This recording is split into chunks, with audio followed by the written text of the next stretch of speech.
네. 일단 저는 이제 그 화면, 공유하는 화면을 보면 또 여러분들 얼굴이 보이지 않아서 일단 여러분들 얼굴을 보면서 네, 시작해 보도록 하겠습니다. 오늘 주제는 뇌와 애착이라는 주제로 만나게 되었습니다. 어떻게 하면 아이의 뇌 발달을 도울 수 있을까? 그리고 애착이 그거에서 좀 힌트를 줄 수 있다는 생각이 들어서요. 저는 뇌 발달을 오늘 애착 이론에 기초를 해서 좀 설명을 해보려고 합니다. 이 심리학에서 이 애착 이론이 갖는 위치는 좀 특별한 것 같아요. 여러분들이 잘 알고 있는 프로이드나 융, 프로이드는 사실 신체보다는 우리의 심리적인 무의식에 굉장히 관심이 많았던 것 같아요. 그런데 이 애착 이론의 창시자라고 할 수 있는 존 볼비는 우리의 이런 신체적인 감각, 어, 이것에 굉장히 좀 관심이 많았고, 그것이 얼마나 우리의 뇌발달, 그리고 우리의 관계, 이런 것에 얼마나 중요한지를 우리에게 좀 제시를 했던 것 같습니다. 또 애착 이론이 이렇게 발달할 수 있었던 것은 바로 이런 뇌 연구, 이런 과학적인 이론들이 바탕이 됐기 때문에 이런 애착과 심리학이라는 것들이 훨씬 더 과학적인 근거를 가지고 우리에게 좀 많은 영감을 주고 있는 것 같아요. 네. 그러면 우리가 오늘 시 한 편으로 다 같이 읽으면서 시작해 보려고 합니다. 네. 이 시는 만약에 수업을 들으셨다면, 네, 알고 계실 수도 있을 것 같은데요. 아이가 처음 태어나게 되면 이 인디언들, 이 아메리카에 살고 있는 원주민들은 이 아이가 세상에 나와서 어, 이 엄마와도 연결이 되고 이 공동체와 연결이 되고 전 지구와도 잘 연결이 되도록 소개를 했다고 합니다. 그리고 한번 이렇게 잘 소개된 이 아이는 죽을 때까지 이렇게 연결감 속에서 살아갔다고 합니다. 그래서 이 아이가 이 지구상에 태어난 순간들을 축복하면서 이런 시를 네, 읽어줬다고 합니다. 아마 노래였겠죠? 네, 우리는 노래를 잘 모르니까 이 시를 한번 소리내서 다 같이 읽어보도록 하겠습니다. 네, 어, 네, 우리 또 한 사람의 여행지가 우리 곁에 우리 곁에 왔네. 왔네.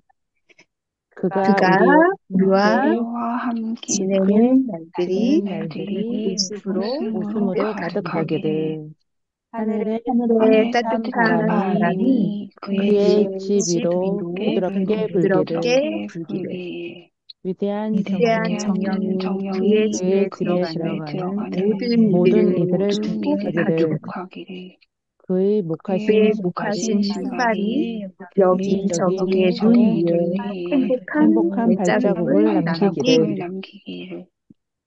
네, 감사합니다.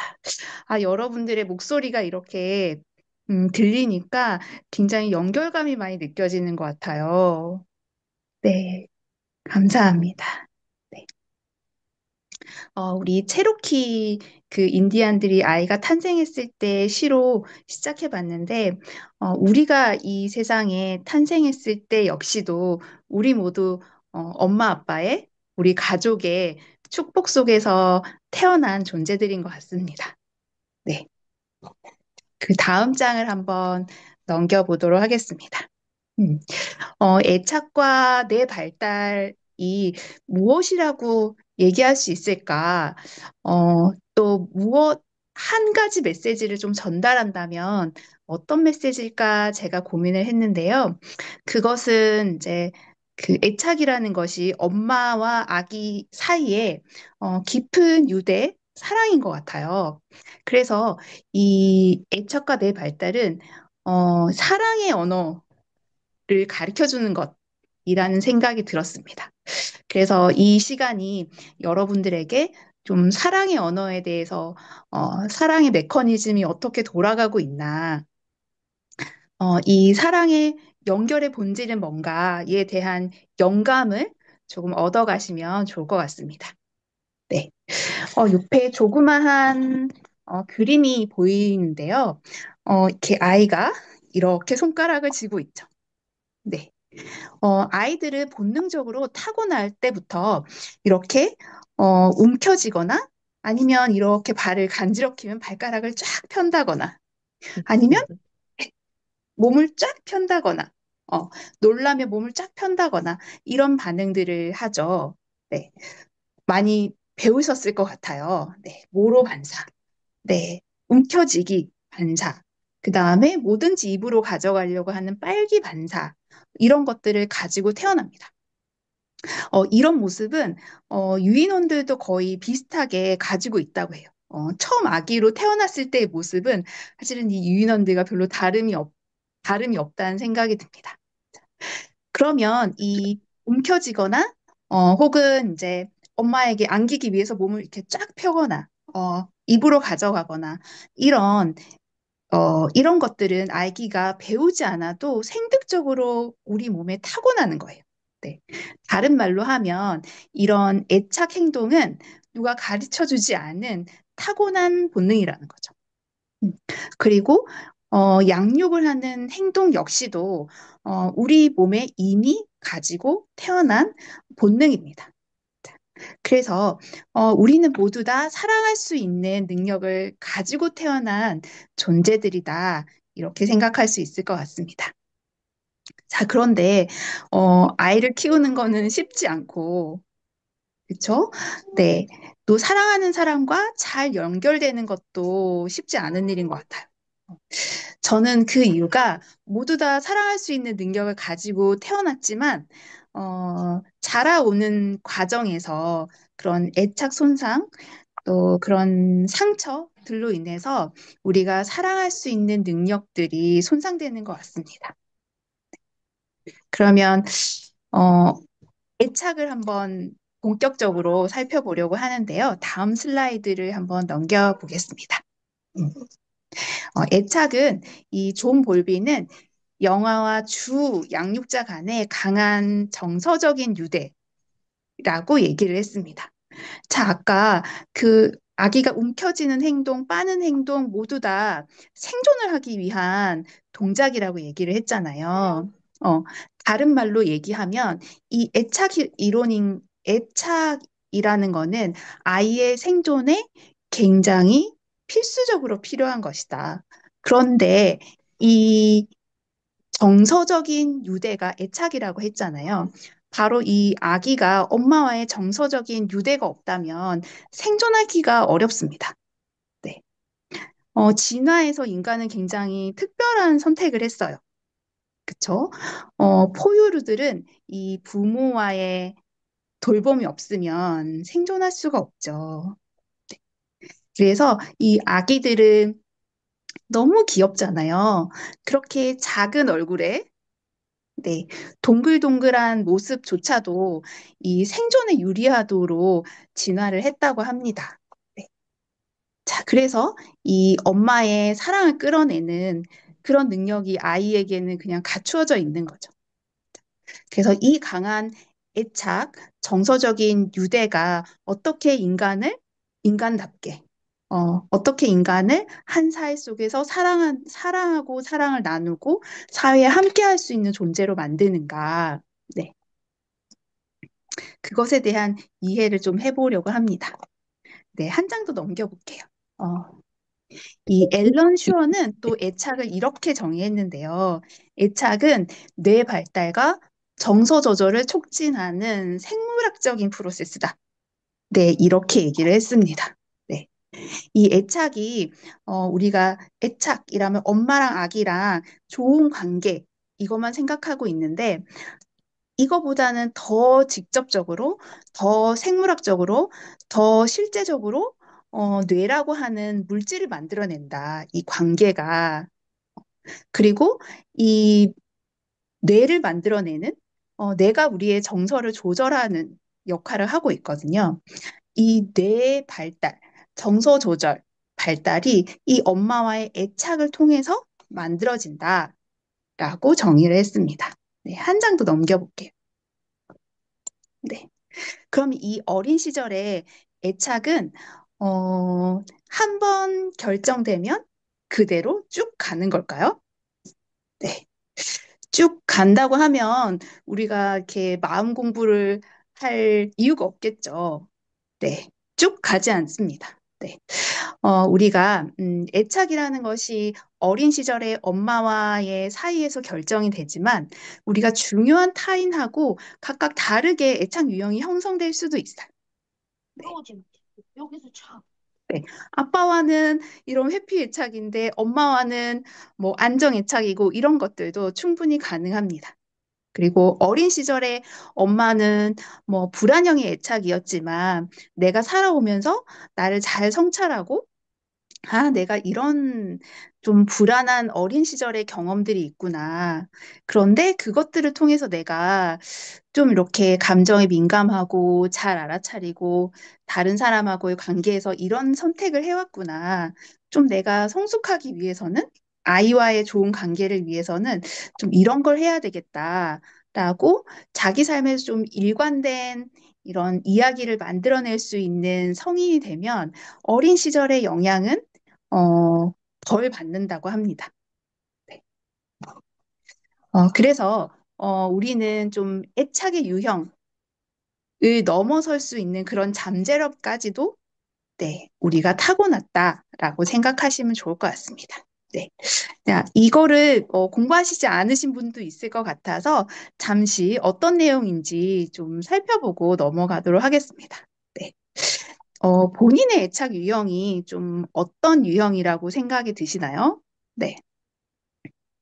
네, 이 그림은 저희가 네이버 블로그에서 제가 가져왔는데요. 네, 거기 들어가시면 애착 유형을 직접 테스트해 볼 수 있는 링크가 있으니까 혹시 안 해보신 분은 해보시면 좋을 것 같습니다.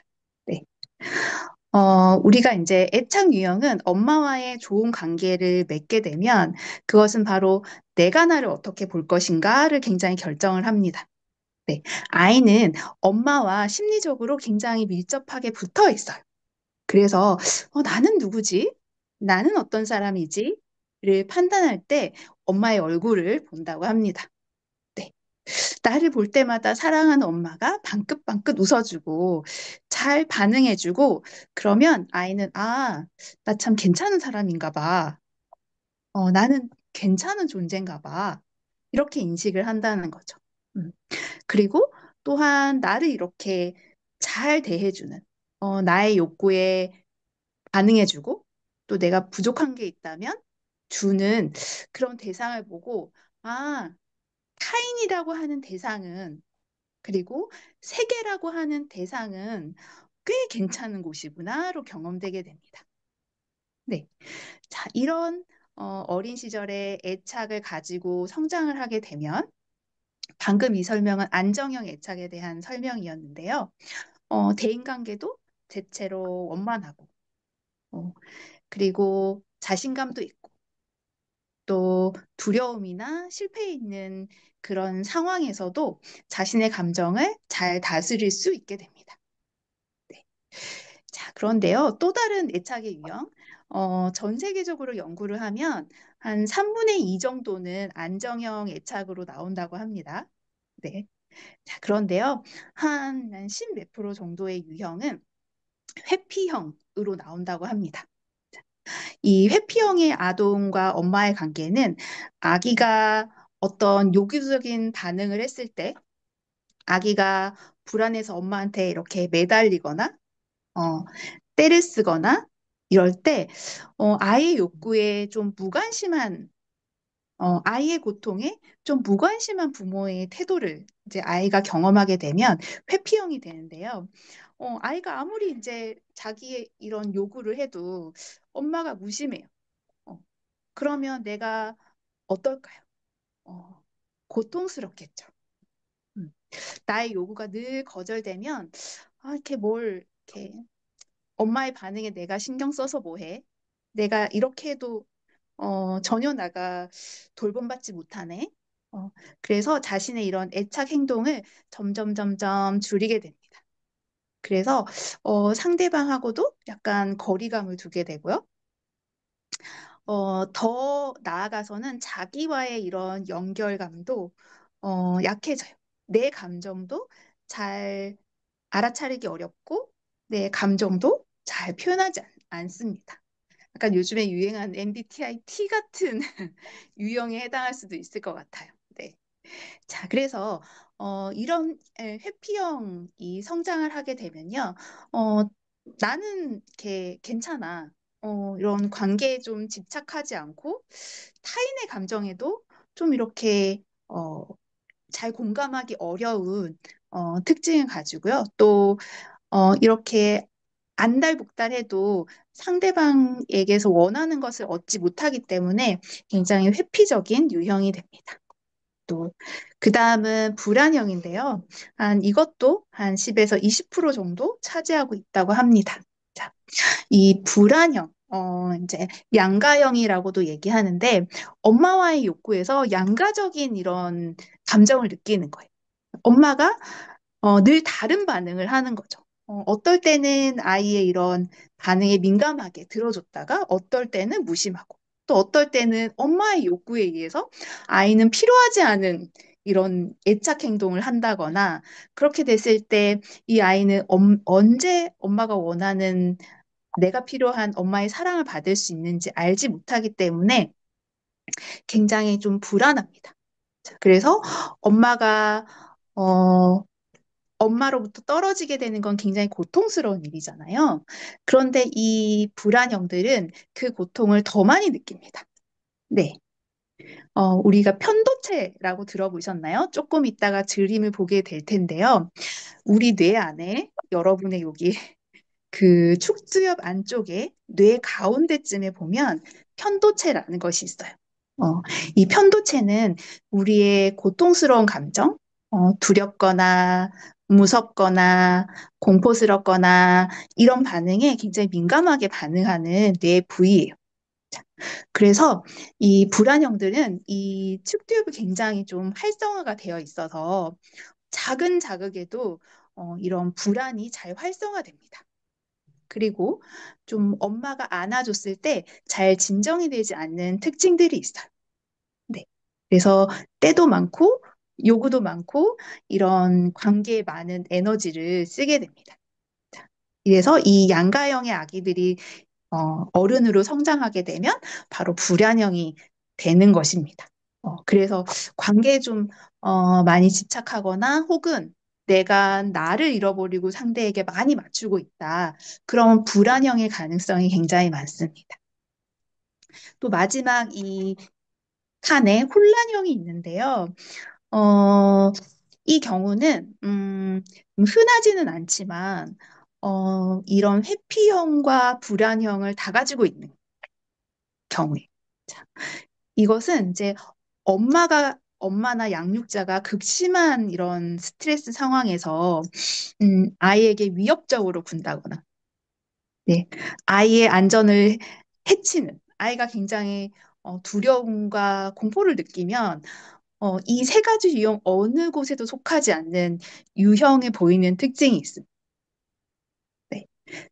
가까이서 붙는 것, 누구와 가까워지는 것도 어려워하고 또 동시에 누군가하고 멀어지는 것도 두려워하는. 음, 그래서 양가적인 특징이 다 가지고 있는 유형이라고 합니다. 네. 나는 어떤 유형에 속하나 궁금하신 분들은 저희 그 블로그에서 한번 확인을 해보시면 좋을 것 같습니다. 네. 저희 한 장 더 넘겨서 오늘의 주제로 다시 한번 돌아가 보면요. 자, 이 애착이 우리의 이런 관계에도 영향을 미치지만, 오늘의 주제는 저희가 뇌 발달이잖아요. 어떻게 영향을 미치나 한번 보려고 합니다. 옆에 그 오른쪽에 보이는 사진은요, 그 시냅스를 찍어 놓은 거예요. 네. 우리 다 고등학교 때 시냅스를 다 배우셨죠? 네.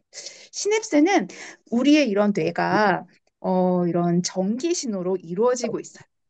여러분들이 이제 저를 모두 보시면서 굉장히 열심히 듣고 계신데요. 이런 시각적인 자극, 청각적인 자극 이런 것 신호들이 아마 머릿속에 이렇게 반짝반짝반짝 불이 나고 있을 것 같습니다. 네. 그런 전기 신호들을 이렇게 찍어 놓은 건데요.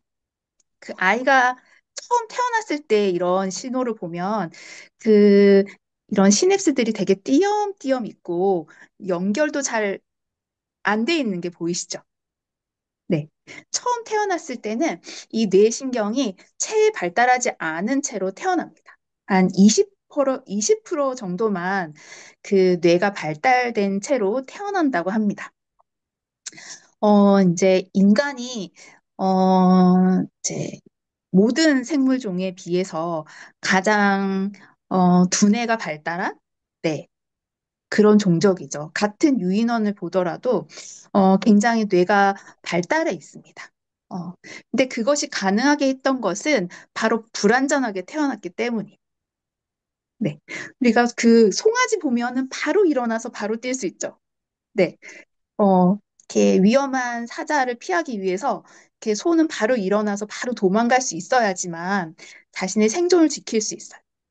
자, 그런데, 그렇게 하면 이제 뇌가 다 신체적인 뇌가 거의 다 완성이 된 채로 태어나서, 어, 거의 그 태어난 이후에, 뇌 성장이나 뭔가를 배울 수 있는 역량이 부족하죠.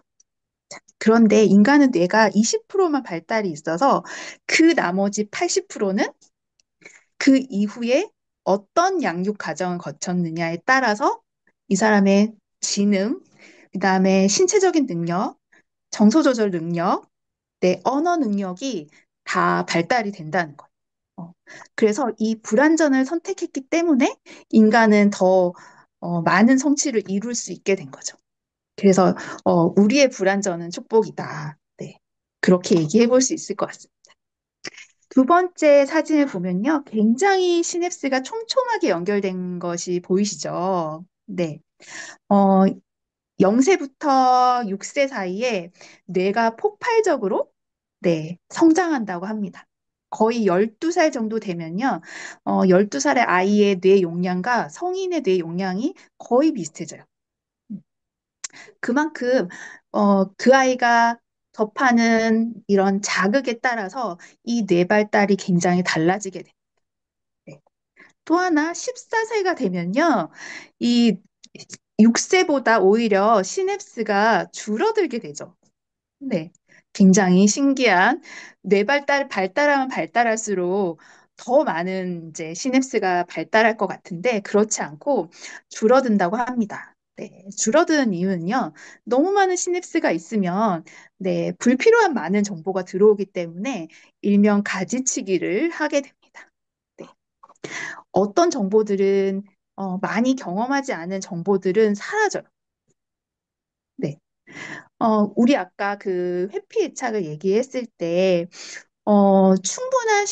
회피 애착들은 부모와 충분한 신체적인 접촉을 하지 못했을 가능성이 굉장히 많거든요. 뭔가 아이가 요구를 해왔을 때 무응답을 경험했을 가능성이 굉장히 많은 거죠. 그러면 나의 고통을 표현하거나 드러내거나, 내 감정에 대해서 조율되는 그런 뇌 자극이 부족했을 가능성이 있어요. 네. 그러면, 우리는 이제 그런 부위에 이런 시냅스는 이제 끊기게 되는 거죠. 그래서, 이 그래프를 봤을 때 정말 이렇게 폭발적으로 뇌 성장할 때는 적절한 자극이 필요하고, 그 자극 중에서도 정말 좋은 자극이 필요하다. 네. 그런 걸 알 수가 있습니다. 네. 그 다음 슬라이드를 보겠습니다. 음. 자, 그러면 아이의 그 시냅스에서 무엇이 중요하냐? 네. 이 그 존 볼비는 이 애착에서 정말 중요한 것을 접촉이라고 봤어요. 어, 이 오감 발달, 몸에서 이렇게 느껴지는 촉감, 아이들이 뭐든지 물고 빨려고 하죠. 움켜쥐고 입에 넣으려고 하죠. 그런 오감의 자극이 직접적으로 뇌의 시냅스를 촘촘하게 만들어줍니다. 네. 그리고 이제 그 아동기, 네, 초등학교 들어가는 이 아동기 아이, 어, 네, 그때 또 폭발적으로 발달을 하는 게 이 가운데 있는 우리 그 편도체, 대뇌 안쪽에 이 부분이 정말 폭발적으로 발달을 합니다. 그러면 이 정서를 조절되는 부모와의 상호작용을 통해서 이 뇌 발달이 촉진이 됩니다. 그래서 뇌를 잘 발달하기 위해서는 적절한 이런 오감의 자극, 신체적인 자극이 반드시 필요하고 이런 부모와의 상호작용이 필요합니다.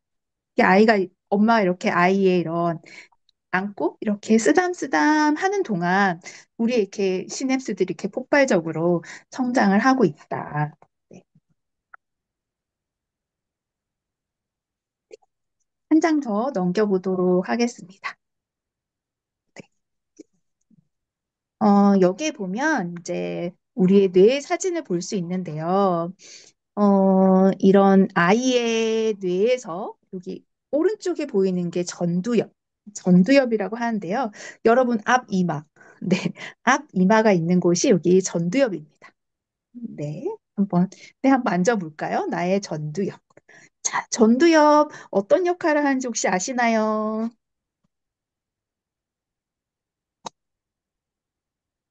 네, 마이크를 키시고, 네, 얘기해 주시면, 네.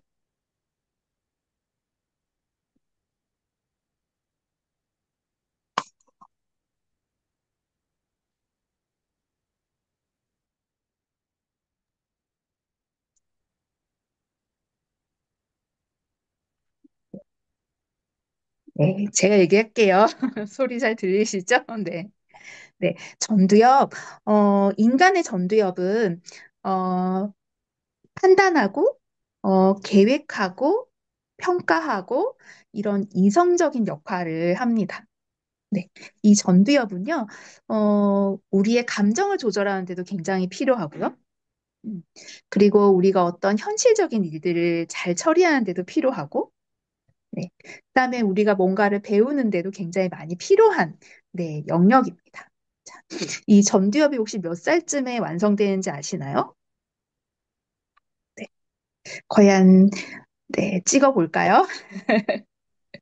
네, 20살, 20살. 네, 비슷하게 맞췄어요. 조금 더 올려볼까요? 네. 25살. 네. 24살에서 5살 정도에 우리 전두엽이 완성이 된다고 합니다. 자, 그래서 남자가 군대 갔다 오면 어른 된다라고 얘기를 하잖아요. 네, 군대 갔다 오는 연령이 한 24살에서 5살. 네, 내과학으로 얘기하면 군대 갔다 와서 어른 된 게 아니고 전두엽이 거의 다 완성될 시기가 그때쯤입니다. 네. 자, 그래서 이 전두엽이 뇌가 폭발적으로 이제 발달을 하기 때문에 이때 우리가 신체적인 접촉을 많이 해주고 오감 발달을 많이 해주면 이 전두엽이 잘 발달을 하게 돼요. 네. 그리고 여기서 또 측두엽 안쪽에 우리가 해마라고 하는 게 보이시죠? 네. 해마, 그리고 글자 그 옆쪽에 보면 이렇게 조그마한 파란 동그라미가 또 보이시죠? 네. 요 파란 그 동그라미가 편도체예요. 자, 그 다음에 그 편도체가 이 전두엽하고 굉장히 붙어 있죠. 네. 이 편도체는 우리의 이런, 감정이 들어왔을 때, 어, 예를 들어서 제가 까만, 이만한, 이만한 물체를 봤어요. 근데 제가 이전에, 이렇게 까만 개한테 물린 이런 경험이 있다고 한번 가정을 해보면 까만 동그란 걸 보자마자 저의 이런 해마는 기억을 담당하고 있는데요. 이 그 편도체가 빡 자극이 되면서 편도체가 이제 난리가 나겠죠. 검은 그 검은 물체를 보는 순간. 그래서 이 해마가 나 옛날에 물린 적이 있는데 검은 개가 아니야? 이러면서 이제 깜짝 놀라겠죠. 어, 그런데 이제 자세히 보니까 검은 개가 아니고 검은 봉지였네. 검은 쓰레기 봉지였네. 전두엽이 판단하는 순간 이 측두엽 안쪽에 있는 편도체가 네, 차분해지겠죠. 음. 그래서 여러분 이 뇌에도 보면 이 해마와 이 편도체와 전두엽이 굉장히 가까운 곳에 붙어 있다는 거를 알 수 있죠.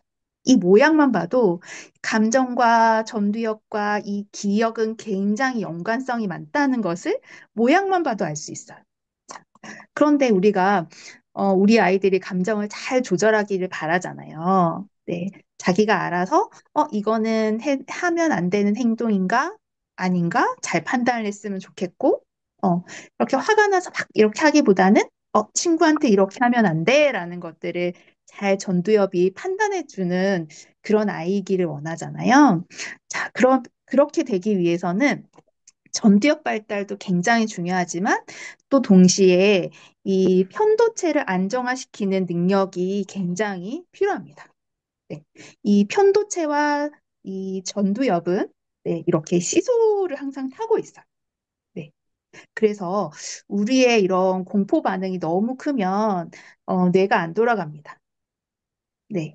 저거 까만 봉지인데 나 혼자 이렇게 갠 줄 알고 이렇게 넘어가는 거예요. 그런데 내가 이제 이렇게 흥분했던 마음을 토닥토닥 해주고, 아닐 거야, 아닐 거야. 지금 저기 개가 있을 곳이 아니야. 이렇게 좀 다독다독다독 해주면 이 전두엽의 기능이 이렇게 올라갑니다. 네.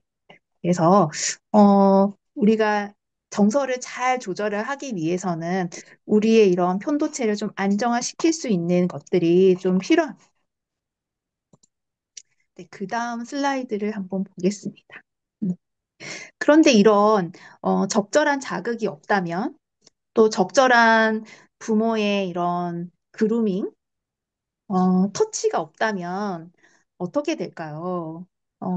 터치는 매우 매우 매우 중요한데요. 이제 그 루마니아가 이전에 그런 독재자에 의해서 다스려졌다고 합니다. 그래서 강제로 이렇게 아이를 많이 낳도록 하고 애를 4명 낳도록 국가에서 강제를 한 거예요. 근데 이제 다 키울 수 없잖아요. 그렇게 되면 이제 그래서 이런 이렇게 장애가 있는 아이라던가 혹은 키우기 어려운 아이들이 많이 고아원으로 많이 보내졌어요. 어, 고아원의 환경이 너무너무 열악해 보이죠. 지금 보기에도 그 침대가 너무 과밀이죠. 네. 틈이 없을 정도로 침대가 놓여 있거든요. 그래서 이 이제 독재 정권이 무너지고 나서 이 고아원이 서방에 알려지게 됐을 때 이 많은 사람들이 이 아이들을 이제 구출하기 위해서 이제 갔다고 합니다. 그랬더니 이 아이들을 살펴봤더니 3살인데 이런 신체적인 발달이 정상화의 한 3에서 10% 정도만 이루어졌다고 합니다. 네.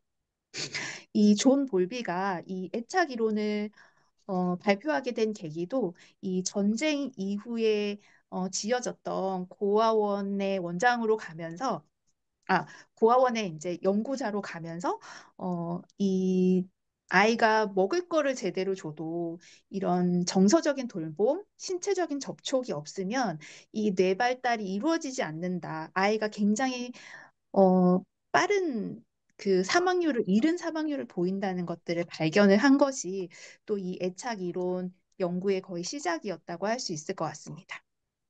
한 장 더 넘겨볼게요. 또 2004년에 또 재밌는 연구가 있었는데요. 이 마이클 미니라고 하는 사람이 이제 쥐를 가지고 연구를 했다고 합니다.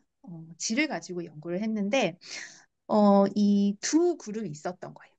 한 쥐는 어미가 이렇게 새끼를 거의 방치하다시피 네, 적절한 돌봄도 안 주고 그렇게 한 거예요.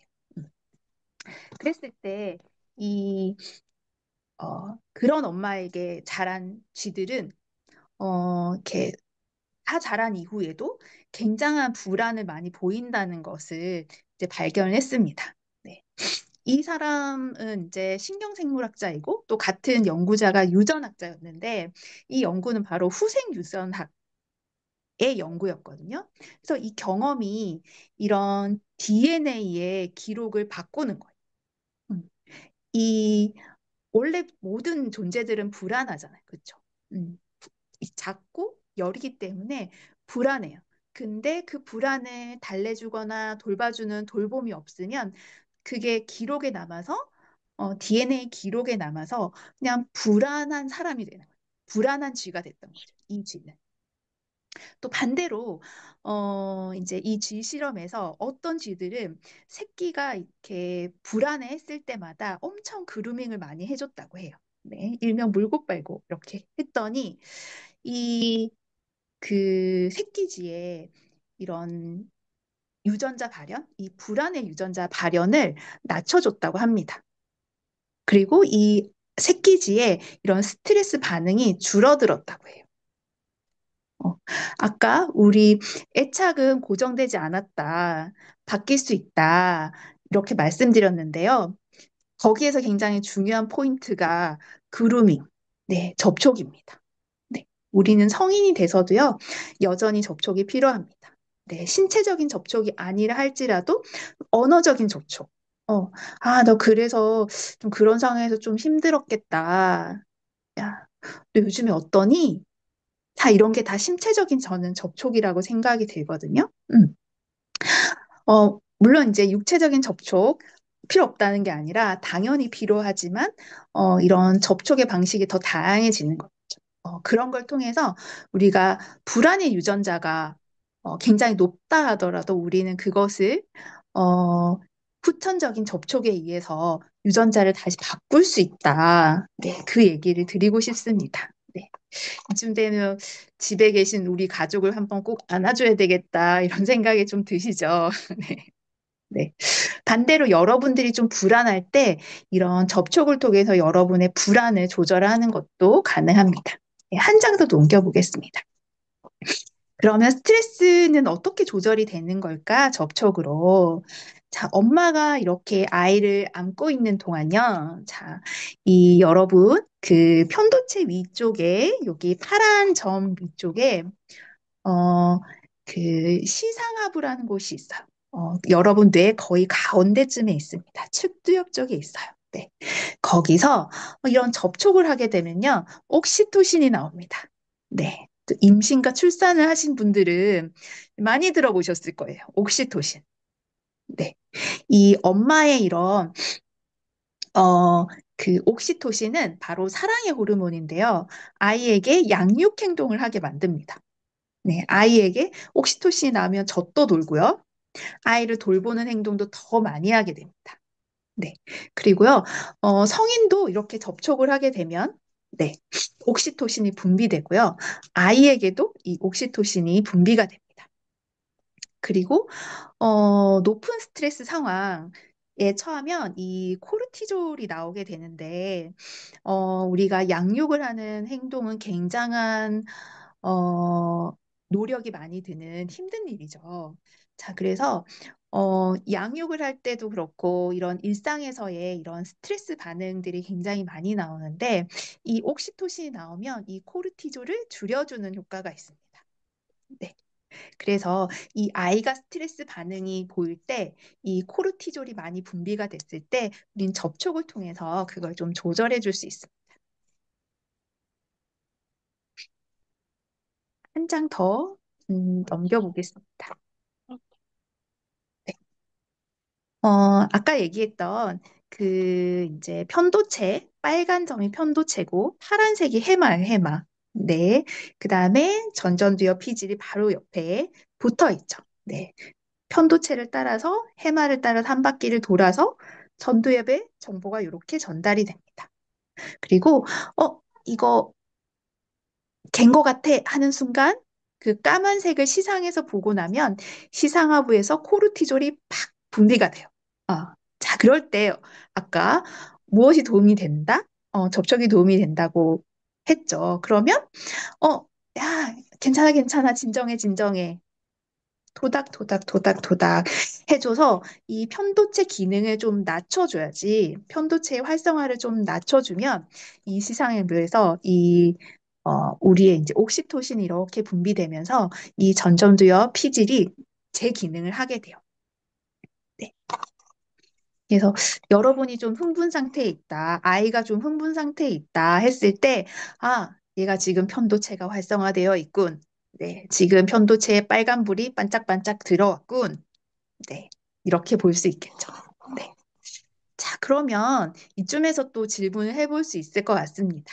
자, 이 아이의 이런 편도체를 좀 안정화시켜주고, 어, 또 아이가 또 이런 스트레스를 좀 잘 조절할 수 있는 경험을 해주고, 음, 그런 경험을 많이 하게 됐을 때, 정서를 조절할 수 있는 이 부위가 발달을 해서 아이가 정서를 잘 조절하는 아이로 성장을 하게 되거든요. 네. 편도체, 시상하부, 해마, 시상, 이런 부위들, 이런 부분을 어떻게 그러면 좀 잘 발달할 수 있도록 도와줄 수 있을까? 네. 재밌는 연구가 있는데요. 네. 다음 슬라이드를 좀 보겠습니다. 네. 어, 네. 혹시 양자 얽힘에 대해서 들어보셨나요? 네. 네. 들어보신 분도 있으실 거고, 네. 네. 안 들어보신 분도 있을 거고, 양자 물리학이라는 얘기는 좀 들어보셨죠? 네. 이 물리학계의 그런 굉장히 미스테리한, 네. 끝판왕이 아닐까. 네. 저도 약간 들어도 잘 이해가 안 되더라고요. 근데 이 양자 얽힘의 얘기가, 애착 이론하고 딱 연결이 되면서 정말 많은 영감을 저에게 줬어요. 네. 그래서 이제 제가 이해된 만큼 한번 설명을 해드리면, 이 이제 우주는 어떤 존재가 하나였던 존재가 쪼개지게 되면 갈라져서 두 개가 되면 이 두 입자가 아무리 먼 곳에 있어도 네, 10억만 년 떨어져 있어도 하나의 어, A라고 하는 이 입자가 변하면 동시에 B가 똑같은 상태로 변한다고 합니다. 네, 이거를 양자 얽힘이라고 하는데, 최근에 이 양자 얽힘에 대해서 2022년에 그 노벨 물리학상을 받았다고 합니다. 네, 그래서 얽힘의 시대라는 책도 나와 있는데요. 굉장히 저는 이 얘기를 들으면서 너무 이 아기와 엄마와의 관계 같다라는 생각이 들었어요. 어, 원래 한 몸이었다가 이렇게 갈라지게 되면 아, 동시에 느끼는구나. 네. 그리고 저는 또 심리 상담을 하고 가르치기도 하는 입장에서 이 한 명의 내담자가 변하면 이 가족이 전체가 변하는 것들을 또 너무 신기한 경험을 했거든요. 네. 이것도 양자 얽힘이 아닌가? 이런 생각이 드는 거죠. 어, 너무 신기한, 제가 상담하면서 이게 어떻게 그게 가능하지? 내가 치유가 되면 왜 가족에게 내가 아무 말도 안 했는데 왜 가족이 변하지? 어, 그런 약간 그것에 대한 약간 해답이 아닐까라는 생각이 들었어요. 네. 이걸 조금 더 뇌과학적으로도 한번 설명을 해볼게요. 네. 한 장 더 슬라임을 넘겨보도록 하겠습니다. 네. 여기 보면 이 아기가 이 어른의 입모양을 따라하고 있죠. 네, 어른이 혀를 쏙 내밀었더니 아기도 쏙 내밀고, 네. 또 이제 남자가 입을 쫙 벌리니까 아기도 벌리고. 네. 이게 아기의 이런 모방행동 실험이라고 하는데 이것은 이제 우리의 편도체와도 또 관련이 있는데요. 우리의 뇌는 거울 요령이라는 것이 있어요. 그래서 상대방이 느끼는 그 느낌을 우리가 그냥 느낄 수가 있어요. 말로 표현하지 않았는데 그냥 이렇게 똑같이 거울처럼 모방하는 거. 네, 네. 그것을 이제 어, 감정 공명, 다른 말로 편도체 공명이라고도 얘기를 하는데요. 우리는 이렇게 표현하지 않아도 느낄 수 있는 그런 공명 상태를 가지고 있는 존재입니다. 한 장 더 넘겨보시면 이 감정 공명을 통해서 이 부모의 정서 상태가 그 아이에게 즉시 전달이 되는 거예요. 울지 마 이렇게 하지 않아도 이 엄마의 비언어적인 신호, 엄마가 아이가 울고 떼쓰고 이렇게 할 때, 엄마가 이제 차분한 상태에 있을 때, 엄마의 뇌파가 그거에 흥분하거나 당황하거나 고통스러워하는 게 아니라, 아, 이 아이가 좀 고통스럽네. 어, 우리 아이가 뭐 때문에 힘들지? 그렇게 엄마가 전전두엽이 활성화되려면 엄마의 편도체는 굉장히 안정한 상태에 있어야지만 아이의 그런 것들이 보이겠죠. 음, 이 엄마의 이런 차분한 상태, 어, 알파파, 베타파의 이런 뇌 상태에 있을 때 이 공명을 통해서 감정이 조율될 수 있다는 개념입니다. 어, 그래서 이 엄마가 감정 조절을 잘하면, 음, 엄마가 왜 울어? 울지 마. 울 일 아니야. 하는 게 아니라 엄마가 그 감정에 압도되고 당황하는 게 아니라 아, 나는 이 문제를 잘 도와줄 수 있어. 어, 난 나의 마음을 좀 잘 안심시키면서 그리고 나는 부모로서 이쯤이면 꽤 잘하고 있어. 라고 한다면 그런 자신감이 이런 아이의 뇌 발달이나 정서 발달에 영향을 주게 됩니다. 네, 한 장 더 넘겨보겠습니다.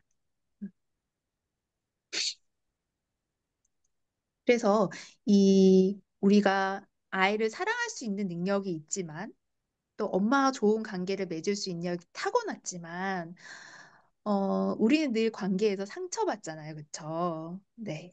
그리고 일상적인 스트레스 때문에 또 아이의 신호를 놓칠 때도 많이 있습니다. 늘 우리가 준비되어 있지는 않아요. 네. 우리도 일상을 살아가고 있기 때문에. 자, 그럴 때 이제, 관계에 손상이 일어나게 됩니다. 네.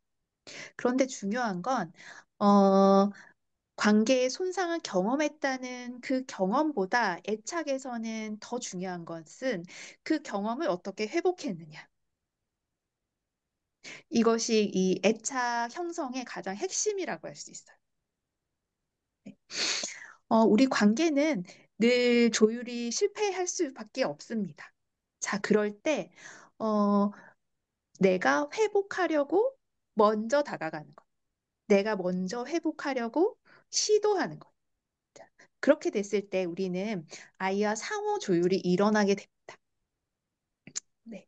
수업에서 보면은 이제 엄마가 굉장히 무표정했을 때 아이가 굉장히 고통스러워하는 그런 이제 강의 시간에 그 영상 장면도 있는데요. 어, 이제 아이도 엄마에게 항상 상호작용을 시도하고 있어요. 우리가 애착이라고 해서 엄마가 일방적으로 아이에게 주는 관계가 아니라 늘 아이와 엄마는 네, 인간은 모든 존재는 상호작용을 하고 있습니다. 네, 상호작용에 기꺼이 참여하는 것. 네.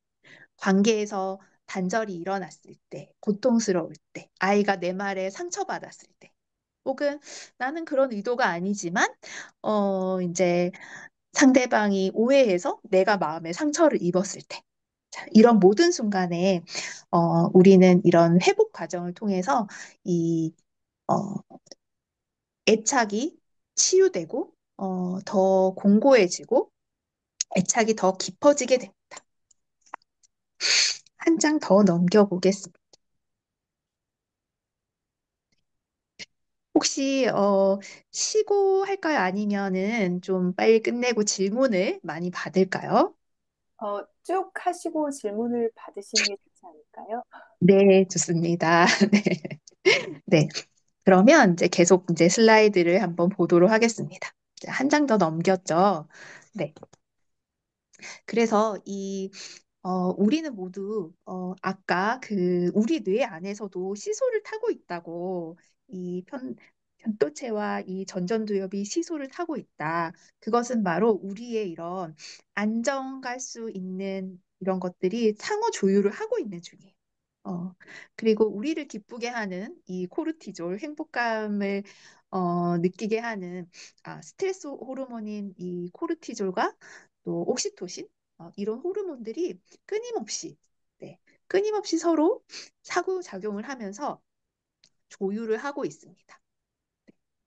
이런 조율은 한 개체 안에서뿐만 아니라 어, 나와 친밀한 나와 친밀한 상대방하고도 동시에 일어날 수 있어요. 네. 그래서 우리는 그 애착 대상과의 이런 동조화를 통해서 정서적인 안정을 얻을 수 있습니다. 네. 한 페이지 더 넘어가 볼게요. 네. 이런 동조화라는 거는, 하나의 상태가 상대의 상태를 바꿔놓는 거예요. 네. 이거는 이제 유튜브에 보면은 나오는 실험인데요. 그, 악기의 속도를 재는 이 메트로놈이 한 200개 정도 이렇게 깔아놨어요. 그리고 각자 다른 사람이 이거를 다 이렇게 흔들어요. 네. 그러면 각자 다 다른 속도로 메트로놈이 움직이겠죠. 자, 그런데 이 굉장히 재밌는 영상인데, 그렇게 했더니 어떤 일이 벌어지냐.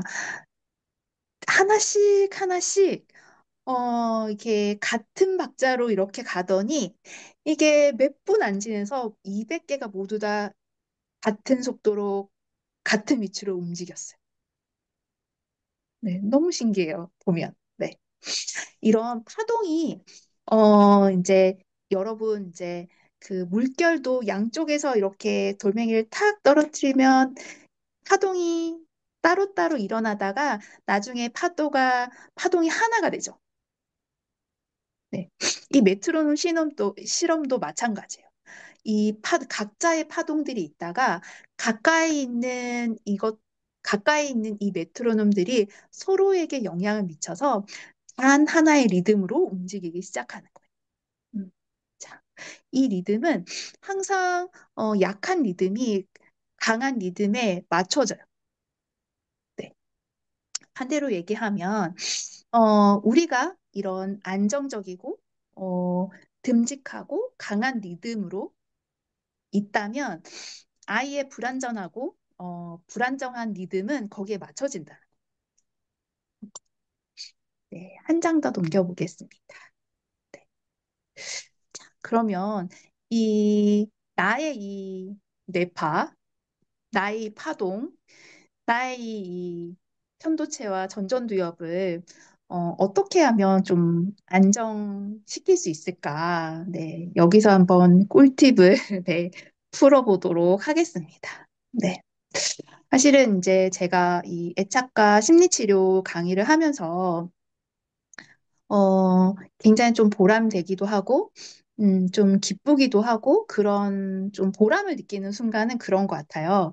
이제 선생님들이, 내가 내담자를 만나는, 강사의 위치에 이미 계신 분들도 계시고, 코칭을 하시는 분도 계시고, 또 아이를 양육하면서 우리 아이를 떠올리시면서 이 수업을 들으시는 분들이 굉장히 많았는데, 그분들이, 우리 아이에게 이렇게 했어요라고 하기 전에 나를 좀 돌아봤을 때, 음, 어, 내가 나를 이제 어린 시절에 제가 이런 경험을 했어요. 어, 내가 이렇게 참 애쓰면서, 열심히 살아왔어요. 내가 이런 경험이 있는데 이렇게 이 이론을 통해서 나를 좀 새롭게 바라보게 됐어요. 이렇게 여러분 스스로를 좀 돌아보는 시간을 많이 가졌다는 거를 발견했을 때 제가 굉장히 보람이 되고 좀 기쁘고 어느 때는 되게 감동해서 눈물이 나기도 하더라고. 음. 내가 누군가를 돕기 전에 나의 애착은 어땠나? 어, 나는 어렸을 때 부모님과 어떤 경험을 했지? 어, 그래서 이제 묻어두었던 어, 어린 시절의 내 안에 있는 이런 내면 자아를 좀 어, 만나주는 과정들을 이렇게 글로 많이 써주셨어요. 근데 저는 그게 좀 필요한 것 같아요. 어, 어린 시절에 내가 어떤 경험을 했나. 그런 것에서 좀 이렇게 깊은 애도가 일어나시는 분도 있거든요. 음, 차마 어렸을 때는 그 경험이 나에게 좀 상처라는 것들을 잘 몰랐는데 지금 내가 공부하고 보니 아, 참 그거 어린아이로서는 참 상처받는 경험이었겠다. 음, 그랬을 때 우리는 자기 애도가 일어나는 것 같아요. 어, 어린 나를 위해서 좀 눈물을 흘리기도 하고, 음, 그래서 첫 번째는 나의 애착 유형을 한번 이해해 보는 거. 네. 그리고 그것이 나의 현재의 애착 유형에 어떻게 영향을 미치고 있는지, 그리고 내가 그 애착 유형이 변했다면 또 어떤 경험이 또 그것을 변하게 했는지 한번 살펴보는 거. 네. 그리고요, 네, 또 스트레스 좀 잘 관리해야 되겠죠. 나의 편도체, 나의 전전두엽, 나의 이런 내 건강 관리, 자기 돌봄을 좀 필요합니다. 네. 그래서 나를 잘 돌보는 것이 좀 타인과 소중한 가족과 이 안정 애착을 하는 기초가 되는 것 같습니다. 네. 그런 의미에서요, 올 한 해 좀 열심히 한 나를 위해서 좀 응원의 말을 좀 적어볼까 합니다. 네, 여러분 이제 뭐 종이에다 적으셔도 괜찮고 핸드폰에 적으셔도 괜찮고요. 네, 내가 지금 좀 지지와 위로를 받는다면 나 어떤 말 듣고 싶지? 좀 스스로한테 물어보시고 네, 한 문장씩 적어보시면 좋을 것 같습니다. 또 괜찮으시면 저희 채팅창에 네, 올려주시면 네, 다 같이 볼 수 있을 것 같아요.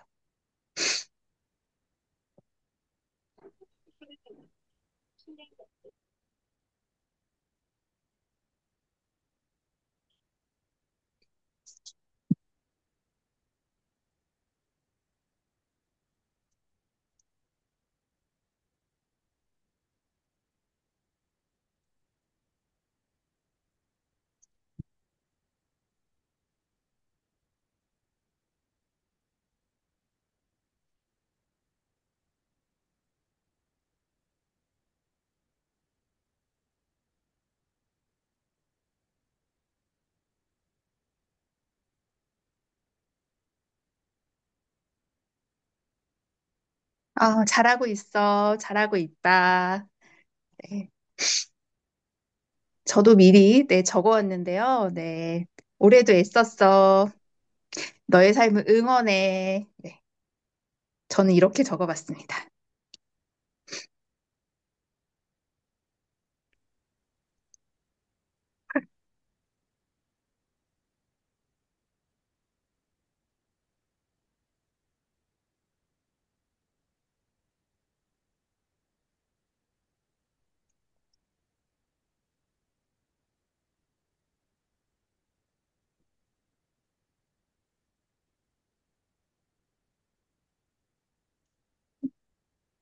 네, 정말 잘 견뎠어.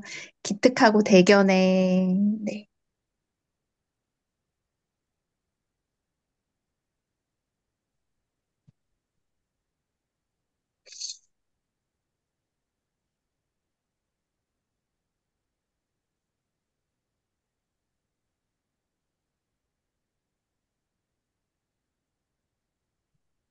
네.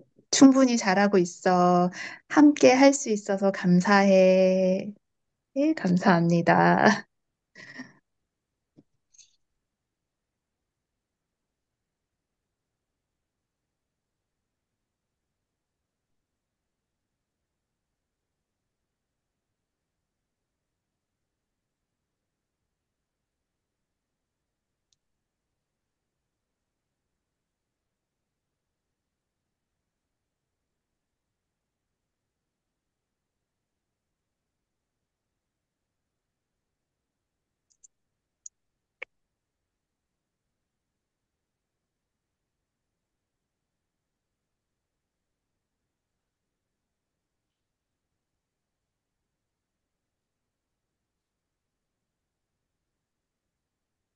잠시 멈춰 있다고 느껴져도 괜찮아. 너무 빨리 달려왔거든. 네, 너무 좋네요. 네, 좋습니다.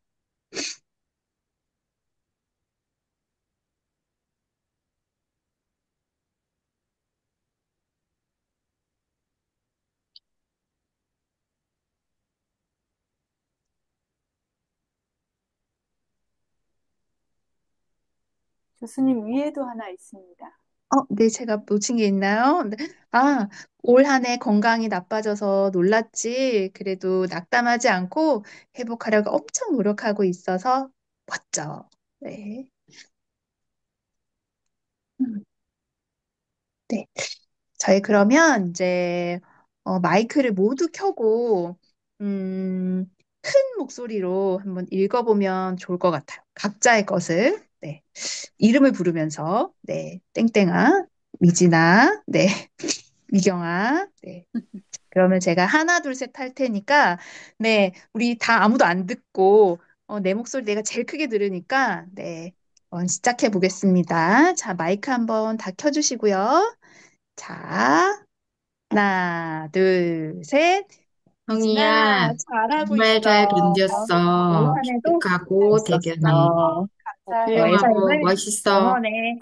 화이팅! 네, 우리 토닥토닥 한번, 네, 접촉, 네, 할게요. 토닥토닥. 네, 쓰담쓰담. 잘했어. 고개를 쓰담. 음, 음, 네. 음. 우리 잠시 요 나비 자세 그대로 살짝 눈을 감고 방금 들었던 이 메시지가 내 몸 세포 하나하나가 다 들을 수 있도록 마음속으로 다시 한번 네, 내면을 향해서 한번 해볼게요. 응원의 메시지가 모든 세포 하나하나까지 다 울려 퍼집니다. 잘하고 있어. 애썼어. 기특해. 충분히 잘하고 있어. 이미 충분히 잘하고 있어. 사랑해. 내가 내 편이야. 난 항상 내 옆에 있어.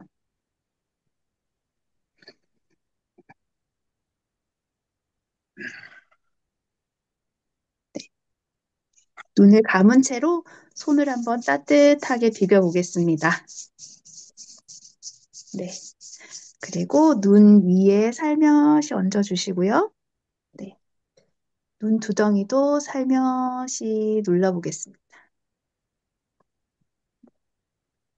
그리고 손을 살짝 벌리면서 새 눈으로 새 삶을 맞이하겠습니다.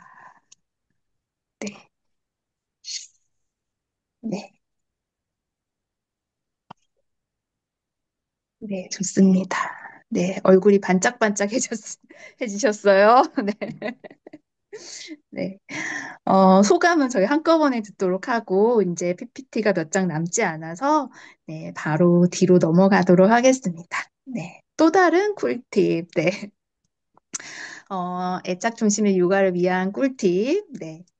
이 안정 애착을 위해서는, 실천이 필요하죠. 네, 실천이 필요합니다. 네. 그래서, 눈을 마주치고, 네. 스킨십을 하고요. 네. 단호할지라도 우리는 일관성 있게 반응을 해야 됩니다. 네. 그리고 아이가 주는 이 신호에 아이가 필요로 하는 욕구의 신호겠죠. 음, 네, 그것에 민감하게 반응해야 됩니다.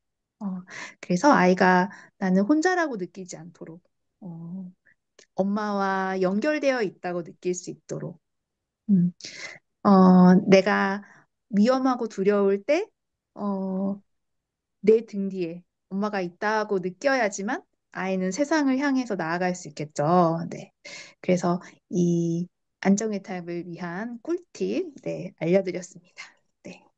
그리고 저는 이제 이 눈맞춤과 스킨십, 그다음에 이 편도체 공명, 이 감정의 공명이 좀 잘 보이는 영상이 있어서 하나 또 준비를 해봤는데요. 네.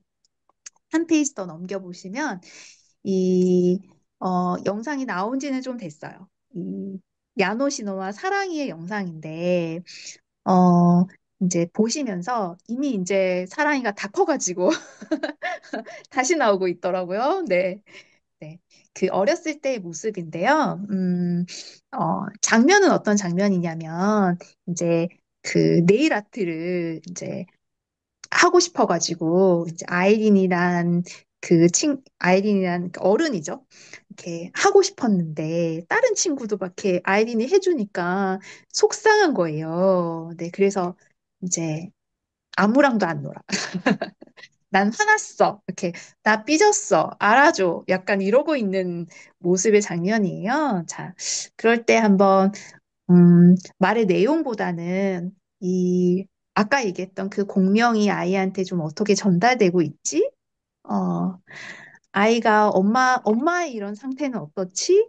를 보시면서 한번 보시면 좋을 것 같습니다. 네, 영상을 한번 틀어봐 주세요. 네, 막바지인데요. 이제 강의가 그 미타쿠에 오야신이라고 이 아메리카 선주민의 다코타족의 인사말이라고 합니다. 네, 이 다코타족이 미타쿠에 오야신이라고 인사를 할 때 이 말은 모든 것은 하나로 연결되어 있습니다라는 인사말이라고 합니다.